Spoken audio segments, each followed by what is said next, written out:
આપણો મગનું સૂપ ત્રણ ગુણા કિચન મગનું સ્વાગત છે। હું રેખાબેન સોલંકી। આજે આપણે મગનું સૂપ બનાવવાના છીએ। એમાં લીંબુ, મરી પાવડર, સંચળ મીઠું અને હિંગ લીધા છે।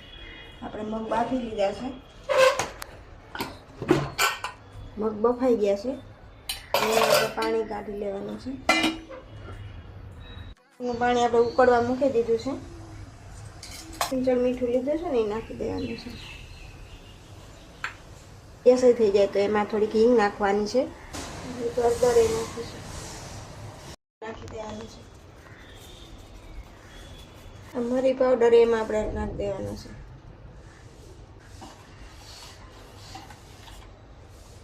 તૈયાર થઈ ગયો છે આપણે આ સૂપ। હવે આપણે નીચે ઉતારીએ સૂપ। વિડીયો ગમ્યો હોય તો લાઈક કરજો, શેર કરજો, સબસ્ક્રાઈબ કરજો। જય શ્રી કૃષ્ણ।